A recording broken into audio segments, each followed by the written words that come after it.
ಮನೆಯೊಂದಕ್ಕೆ ಆಕಸ್ಮಿಕವಾಗಿ ಬೆಂಕಿ ತಗುಲಿ ಲಕ್ಷಾಂತರ ರೂಪಾಯಿ ನಷ್ಟ ಸಂಭವಿಸಿದ ಘಟನೆ ಮಂಗಳೂರು ಹೊರವಲಯದ ಮುಲ್ಕಿ ಠಾಣಾ ವ್ಯಾಪ್ತಿಯ ಕಿನಿಗೋಳಿ ಸಮೀಪದ ಮಾರಡ್ಕ ಎಂಬಲ್ಲಿ ನಡೆದಿದೆ. ಇಲ್ಲಿನ ಮಾರಡ್ಕ ನಿವಾಸಿ ಸುನಂದ ಪೂಜಾರ್ತಿ ಎಂಬುವರ ಮನೆಗೆ ಬುಧವಾರದಂದು ಮಧ್ಯರಾತ್ರಿ ವೇಳೆ ಅಗ್ನಿ ಅವಘಡ ಸಂಭವಿಸಿದ್ದು ಹಂಚಿನ ಮನೆ ಸಂಪೂರ್ಣ ಬೆಂಕಿ ತಗುಲಿ ಉರಿಯಲು ಆರಂಭಿಸಿದೆ.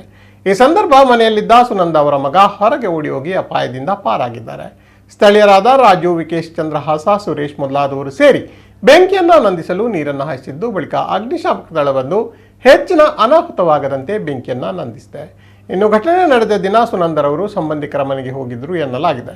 ಸ್ಥಳಕ್ಕೆ ಮಾಜಿ ಪಂಚಾಯತ್ ಸದಸ್ಯ ಮೋರ್ಗನ್ ವಿಲಿಯಂ, ಕಿನಿಗೋಳಿ ಪಟ್ಟಣ ಪಂಚಾಯತ್ ಮುಖ್ಯಾಧಿಕಾರಿ ಸಾಯಿಶ್ ಚೌಟಾ ಹಾಗೂ ಕಂದಾಯ ಅಧಿಕಾರಿಗಳು ಭೇಟಿ ನೀಡಿ ಪರಿಶೀಲನೆ ನಡೆಸುತ್ತಾರೆ.